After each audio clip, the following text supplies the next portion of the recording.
TOA community, welcome back everybody. Robert Linkul, trainingtheolderadult.com. Welcome to Wednesdays with Robert.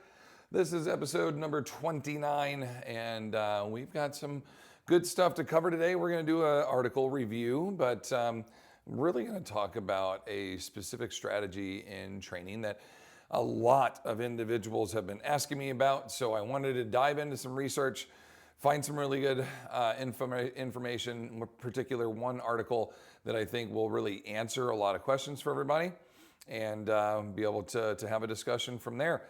Couple of cool things we have coming up. Number one, if you could subscribe to the channel and like this video and maybe even share it, I would really appreciate it. Help us grow our community here. That would be great. Number two, we have our eccentric training course coming up in March.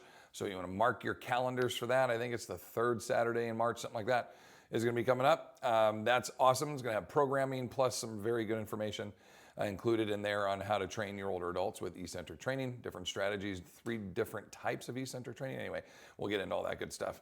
It's going to be good. All right.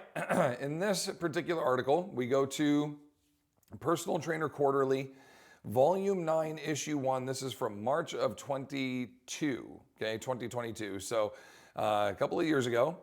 I have to say, this article is probably the best written article I've ever read. That the author is very well versed, pretty good looking guy, and it seems very exceptionally bright, and has a promising future and a lovely wife and 2 great kids. And it's me, it's my article. I'm going to review my article. Okay, all kidding aside, I get a lot of questions about rucking. And I'm finding myself, number one, giving this article out to people just over and over and over again. And I'm like, all right, why don't we just review the article? And a lot of people are like, how do I start rucking?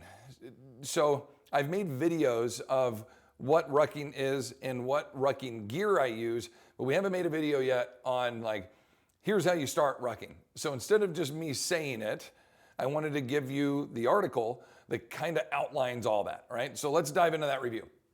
I have full permission from the NSCA to share this article. Anybody that wants it, I'm going to attach it into, can I attach an image into a YouTube video? We'll have to figure that out. I know we have this on our website, so I will at least attach the link of where you could go to the website to download the article, okay? So there's that. All right, first one. The first little section is just describing what rucking is. It's loaded walking. The reason that we want to load our walking is, number one, you're going to get a bone density response, or ideally those individuals that are going to suffer from osteopenia, early onset bone softening, osteoporosis, full-blown bone softening. Women, 3 times more likely than men. Premenopausal women, that much more likely to fractures and breaks. I think 3 times more likely fractures, breaks of all women, but if you're premenopausal into menopause, definitely even higher then. And you're going to be able to build bone density just while you're going out and doing a regular walking activity. You don't have to be exceptional at walking to ruck. You just need to be able to walk. And what we're going to then add is a little bit of weight. I think the common misunderstanding is, well, I have bone density issues. If I add load onto my body, that's going to hurt me. I'm gonna break my bones now. That's not the case. We're talking about 5, maybe 8, maybe 10 pounds at the most, which is on the heavy end, to start a rucking program. Just like anything else, progressive overload is very much so applicable. But if you think about this, 5 pounds of pressure with every step that I take, 5, 10, 15, 20, 25, 30, 35, 40, 45, 50, 56, 70, you take 50 steps, you've moved 250 pounds, okay? I mean, this is, if my math is right, you can move a lot of load, right, and walk a mile. And you get all that bone density response by adding an extra 5 pounds onto a backpack or a vest. So we're going to talk about that. Do you need to get all the fancy gear and all? You can. And once you have it all, the beauty of this is you can walk or ruck anywhere in the city, up in the mountains. Okay, you can ruck anywhere. And once you have the gear, you're good to go. The only thing you're going to need to buy is food if you're going out for a longer one, right? You need to, that's happening anyway. You need to bring something to hydrate with, so some type of drink, water, whatnot. And you'll probably need to reinvest in shoes once or twice a year, depending on how far you're rucking. But again, you should be buying new shoes at least once or twice a year anyhow. And ideally, wearing a pair of shoes that you would lift in, a pair of shoes that you would ruck in, and then a pair of shoes that you do the rest of life in, if not a couple of pairs of shoes, but not intermixing any of those, okay? So that's what rucking is. When you start to implement this in, the high end is going to be 30% of your body weight. That's super, super high, and that's months, if not a year down the road. You're really starting off with 2.5 to 5% of your body weight, or 2.5 to 5 pounds, something like that, and just gradually progressing your overload. How often should you go out? We're going to suggest you go out twice a week. I'm going to give you a whole schedule here. Suggest you go out twice a week to start. And after about 4 weeks, I think, then you can increase it to 3 days a week. Ideally, you're doing, example, Monday, Wednesday, Friday, ruck, Tuesday, Thursday, Saturday, lift, and active recovery Sunday. We're doing a little bit of something every day. 20 to 50 minutes, 20 to 60 minutes, something like that every day. And your resistance training days are really focused on resistance training, full body, big ranges of motion, eccentric emphasis, big stretches, working full ranges, getting damn strong. Your rucking is focused on consistent foot contacts and walking efficiently, having a good smooth gait, carrying load over distance, but maybe going out with a group or with a friend or having fun, or if you go by yourself, listening to a podcast or your favorite radio show or whatever it is, and enjoying your time while you're out doing that, but also working this zone 1, zone 2 kind of low end cardiovascular component where you're gonna aid in your caloric deficit on the day, but not work so hard and so high intensity that either causes damage to your body or starts to burn up more of a muscular component than a body fat / cardiovascular, carbohydrate energy systems, right?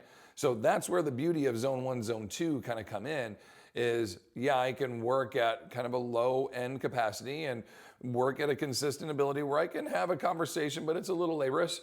And I can, kind of ideally find my fat burning zone if there is such a thing. There really isn't, but it's a great way to maintain muscle mass and burn body fat at the same time, okay? So there's a frequency, 2 to 3 days a week. Then the distance, you got a couple of options. If you're somewhat conditioned and or going out on walks already currently, let's say you're going out on a 1 or 2 mile walk every day or every other day, simply add a little bit of the weight and you can either do an out and back or a loop or whatever it is. And so we'll have clients, let's say they take a 2 mile walk every day. Put on your vest, go out a half a mile, turn around, come back to the house, drop off your vest and go do the rest of your 1.5 mile walk. And do that for the whole week. And then do it the next week, do a half a mile out and a half a mile back, drop off your vest and go do the next mile. And then do 1.5 miles. And then eventually you just wear your vest for the full 2 miles. After a month of you implementing your regular schedule, your regular distance that you always do, you just gradually add in your weight. Now, I'm gonna call it the golden rule in selecting distance and how much load you use is if you're gonna go for more than an hour or more than 3 miles, okay? Which means the average individual can walk around an 18 to 22 minute pace mile. So let's just call it 20 minutes. If you're going 3 miles, there's an hour. Or if you walk for 60 minutes, there's an hour. If you're gonna go beyond 60 minutes or beyond 3 miles, I really encourage you to get a rucksack, a backpack, that has a hip harness support to it. And the reason for that is your traps can only take so much pressure. No matter how nice your vest is, no matter how much Velcro or cinching or activity to hug it to your body, right? You're still supporting that load via trap pressure of the squishy or the rigid pad or whatever it is that takes the vest over your head, or when you put it on, like a jacket. Either way, you have trap pressure. After about 30 to 60 minutes, somewhere in there, even if you build up tolerance and such, you're gonna start to get some aggravation, and that can lead towards headaches or neck pain, etc. And it's right around 45 minutes to 60 minutes where you're pretty much gonna kind of top out, okay? Now with that, I want you to keep in mind that the rucksack is still gonna have backpack support that goes over your traps, but you've got a connecting strap in the center that's gonna help support and bridge this kind of basket approach around your body, but the hip harnesses are what really help. So if you can envision the hip harness like a mountaineering backpack or a weightlifting belt, put it down low over the bony part of your hips, cinch it really tight, okay? And then the backpack is now sewn to the back of that. So really the straps are just holding the backpack against your back. And then of course you can cinch them down so they take, 40% of the weight and your hips take 60%. Or you could loosen the straps and let it take 80% on your hips and 20% on the straps. Or you could loosen the hips and cinch up the shoulders and let the shoulders take 80% and the hips take 20%. That's the beauty of having all these options, is you can manipulate it while you're out there for an hour and a half, 2 hours, while you go on longer rucks, which I encourage you to do. I mean, you want to build up to the point where you could go out for, 4 or 5 miles. I mean, go and enjoy yourself, have a good time. But as with anything else, you need to build up to it slowly. And I think people go, well, I can walk. I'm just going to go for a 5-miler carrying 20 pounds on my backpack. And then they get about 1.5 miles in and their back hurts and their feet hurt and their shoulders hurt. Now they got to throw the thing on the side of the road and walk home and then drive out to go get it because they can't just leave it on the side of the road. You did the classic overload as you did in the gym. You haven't lifted weights in a decade and you went in there and I'm going to do 100 kettlebell squats and I'm going to do 100 pull-ups, and the next day you can't move and everything hurts so bad. You way overdid it. So even though it's just walking, you're walking with an extra 10, 20, 30, 40, 50, 60, 70, 80, 90, 100 pounds. There's 100 pounds in 10 steps that you just took. That's it. It adds up quickly is my point. Your body is not used to that. So progress slowly. Here's a little zoom. Let me zoom in on this so you can see it. A bit of a schedule, kind of a zoom in, I guess more of a center. But load week by week. Okay, you can see about 10% of your body weight, or you could simply say 10 pounds. Okay, you can do either one. That's where there's no like, this is how you have to do it. These can just be suggestions. There's a basic rule of thumb. If you were under 150 pounds, just use 10 to 15 pounds at all times. If you're over 150 pounds, use 20 pounds or so.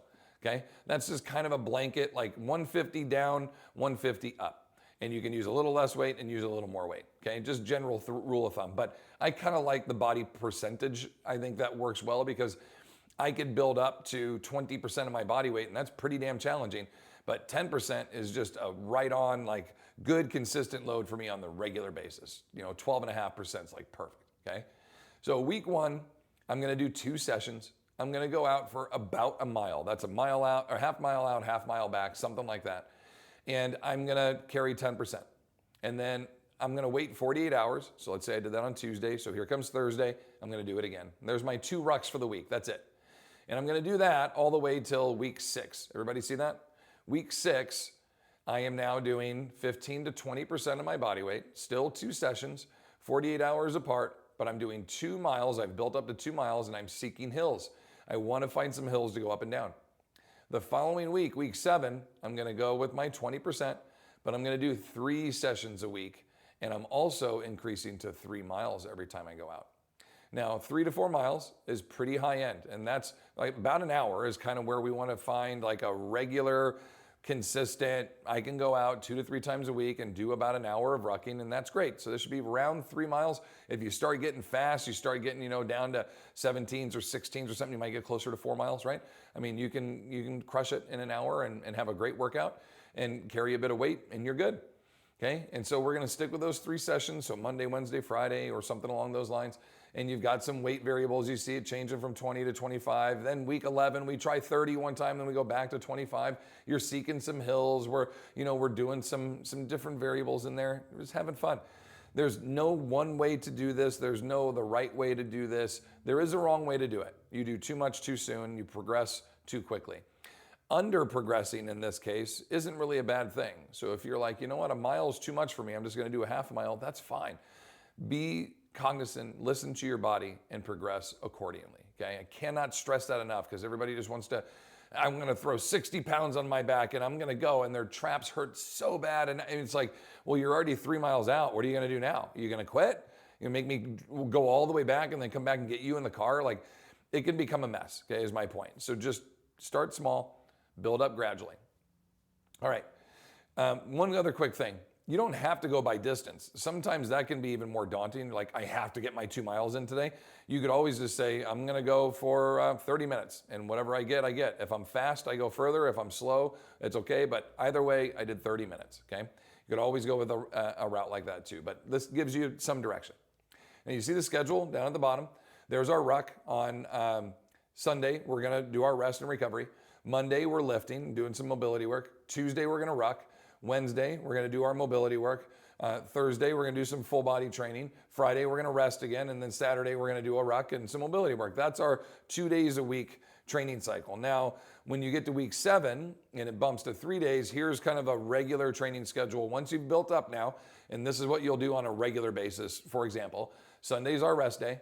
We're going to lift full body Monday, Wednesday, Friday. We're going to ruck Tuesday, Thursday, and Saturday. And that's my schedule. I do 2 shorts, Tuesday, Thursday, and a long on Saturday. And that could look like 2 miles, 2 miles, 4.5 miles, 2 miles, 2 miles, 3 miles, something like that, okay? You could do speed on Tuesday, hills on Wednesday, and go a longer distance on Saturday. Whatever you want, variety, have fun, play with the variables and enjoy yourself. Now, equipment, I go into some key components to this, right? We talk about the ruck or the vest. If you're going during the nighttime or early hours, you need things that reflect. I have a headlamp. I have a handheld torch, a flashlight. I have reflectors on my chest, straps that reflect, that jingle and move back and forth so people can see them. I have a reflector and a flashlight on my back that strobes. And then my heels have little reflectors on the back of my shoes. When I'm walking, you can see these things reflect. So the point is, even though I might be wearing a black jacket or whatnot, I'm trying to blend in. I'm trying to be seen. I want to be seen. You want to ruck against traffic. So you're on the left side of the road where you should be walking and or rucking. If you're riding a bike, you should be on the right side of the road. You ride with traffic, you walk or ruck against it. Okay? Look both ways. Be prepared when you're crossing traffic, dealing with that, and don't talk to strangers, right? Stick to your business. I also carry, and would just suggest I carry a pocket knife and a cell phone, a little extra cash, and just in case you've got to call an Uber if you get lost or whatnot, and just have stuff to be prepared. First aid kit, some Band-Aids, that kind of thing. I carry a whole little kit with me and have all kinds of stuff just in case. Quality shoes. These are not running shoes. They're not lifting shoes. They are more like an outdoor shoe. A shoe that you would take on a hike would be perfect. Good pair of Merrells. You could do some Solomons. You could do some Go Rucks. You could do some Nobles. They have a cross-training shoe or a mountaineering, a hiking boot or a ankle-supported boot, whatnot. Any of those would work great for this, and those should be considered your rucking shoes. And then you have another pair of shoes that's a Noble or a Go Ruck trainer where you lift in them, and then all your other shoes are your regular daily stuff that you use and wear about. But these are designed to give you good foot support, good ground contacts, lots of them, a bit of ankle support, but they're also endured enough to where it understands you're going to be carrying some load. And that's what a mountaineering or hiking shoe does for you, is it's very sturdy, and it knows that it's going to be, your 160 pounds plus an extra 20, 30, 40 pounds, whatever it is, you're going to be carrying with you out into the mountains. In this case, 10 to 15 pounds of a vest or a ruck that you're going to be taking out with you on a regular basis, okay? The rucksack, hip support, or the vest, okay? I like Hyperwear vest are great. I like Go Ruck for their rucks. They make great, both companies, great equipment. You'll probably never need to buy another one once you have it. Very durable, really well made, and I think you'll be very happy with those purchases. Again, I don't make any money from any of these companies, so I recommend what I think works well. Headlamp, water, snacks, all very important. Carrying, a bladder in your backpack with a little tube is much more convenient than stopping all the time to get water. Snacks are nice. I like Uncrustables. I think those are great. Again, I'm not telling you what to do, but what I like to do, peanut butter jelly, Uncrustable. It's like basically a PB&J sandwich with the crust cut off in a little package. I put it into my pocket, frozen, while I go out. And then after about an hour and a half, it's all thawed out and it's nice and warm, and I'm ready to grub. And it's some instant energy and some also long-lasting energy all kind of built into one. So that's solid. Resistance training that accompanies your ruck. On the next page, you'll see some just basic lifts that I'm going to give you that would be great to do on those full body days, okay? And then rucking tips we've kind of talked about in here a little bit. I just talk about progressing into this slowly. making sure you don't overdo it, and taking care of your feet, and making sure you go through the steps of acquiring a good kit. And once you have that kit, you're good to go. Like, that's the beauty of this, is it's not $120 every time you want to go play golf. It's not a $75 gym membership to go rock climbing every time you want to go. Like, once you have all your gear, just go walk around your neighborhood. This is a great way to train, but it's really inexpensive. Even if you buy a $400 ruck and a $200 pair of boots and a $50 torch, a headlamp, and you spend $1,000 buying the best stuff that you could possibly have to go ruck in. That's $1,000 now that you've invested, and that's pretty much the only thing you're ever going to have to buy. Maybe you have to buy new shoes every year, so you're a plus $200 So if you have a gym membership, you're paying $1,000 a year, and then the next year you're continuing to do, right? I'm not saying that this will take the place of lifting. I'm just saying, like, if you're going to invest in something, that's if you get the highest end quality stuff, it would still be $1,000 in 1 year to invest into buying the top of the line. And then you never need to buy that stuff again, with exception of shoes, because you will wear through those. All right, quickly, our lifting, I have a lower body push, a lower body pull, an upper body pull, a carry, a split stance, an overhead action, some sled work. I just gave you 1 or 2 examples of each one. Love the goblet squats and sit to stands, deadlifts, kettlebell swings if you know how to swing, low pulley rows, cleans or high pulls are great. Farmer carries, suitcase carries in there to move some load around, get your body used to carrying a load for a little bit of distance. Drop step lunges or step ups and or downs, descending, down from boxes. Snatches, single arm snatches, great. Push presses going overhead, fantastic. Push in the tank, torque tank, or a prowler or sled, dragging sleds, all very great actionable exercises. You could basically pick one of those from each section and do your 2 to 3 sets of 12 to 15 reps or whatever I put on there for you on a Monday, and then pick the other one on a Wednesday, and then go back to the first one you did on Friday, and just keep alternating those. That would be a great first month of training. You'd crush it. You'd do great. And then you can start to make some changes as you learn more, as you progress into this. This is a very sound, a very fun way to train. You can bring friends, you can go solo, you can pick different routes every day. I have so many different routes around my neighborhood. I know exactly which route will get me back home at what time. So if I want 8 miles, I can take my Green Valley route, and that'll get me exactly back here in 8 miles. If I want a 4-mile loop, I know my Rosebud one. I know all these little ones. I've got a particular neighborhood that I do this 5-mile loop, and I just try to beat my time every time I do it. I can do the same loop, but in reverse, and so it's a little bit harder climbing the hills rather than descending them first, and vice versa. Like, have fun with this. Enjoy it. Map out different routes and different loops that you can do, and just have fun. Keep record of all this and challenge yourself, and have a good time when you're out there. Because at a basic, you're just walking, right? You're just walking with load. If you can walk into the gym, you can go do a ruck. You just need to progress it appropriately, wear the right gear, and make sure you're taking good care of your body, because you are going to start putting a lot more pressure through your feet, through your legs, but that's what we want. We want that ground reaction to help with your bone density. You're going to get nice and strong everywhere with the exception of your arms, basically. And then if you start to add hiking sticks, which everybody thinks is like a wimpier version, it's actually much harder because you're using more of your body now. You're using your whole body. Your arms are helping propel you forward. Right? When I was in college, I got to do a treadmill Bruce protocol test without sticks and then with sticks. My VO2 efforts, my overall efforts were higher when I used the sticks, but I didn't get to go as long, right? I could go at a longer clip not using the sticks, but if I wanted to work harder, if I wanted to make my exercise more engaging and use more of my body, I was able to use the sticks. I actually performed better in a shorter term. So it can be a little give and take. It is actually quite a bit harder to organize and coordinate your upper body, and it's fatiguing. Your arms will start to hurt and they engage because they're working, okay? And then you have a little something called extremity loading, which we're getting a little long in our video here, so I want to make sure I don't go forever, but wearing a wrist weight, 1 or 2 pounds around your wrist while you're out walking proper and doing this can be a way to extremity load your upper body where you are getting some work while you're doing this. Nothing will replace resistance training. And that is probably the foundation. It's not probably, it is the foundation of what every health and fitness program should, in my opinion, incorporate. Everybody should resistance train. at least bare minimum 20 minutes, 3 days a week, okay? Everybody should do that. On top of that, rucking is a great cardiovascular option because it accompanies and it coordinates and it works so well with resistance training. It's basically the cardiovascular version of resistance training. And then in your resistance training, if you start doing some high velocity resistance training, then eccentric resistance training, then some high intensity resistance training, some HRT and some HVRT and some eccentric, you start to manipulate and kind of, man, now we're having fun. We got good variety. We're always doing something different. We're always challenging your body. You're going to make great gains. All right. Well, I hope you enjoyed this today. Learned a lot about rucking. You've got your references and how to implement.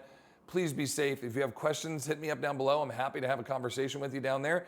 Get our questions and answers going because other people might be thinking the same thing. They're just not asking. And so throw a question in there. Let's chat a little bit. Please, again, subscribe to the channel, like our information. Make sure you don't miss anything we put up in the future. Much love and appreciation to all of you. Thank you for being a part of this with us, and thank you for listening. And until next time, please continue to fight your good fight against sarcopenia. We'll see you in the next one. Peace.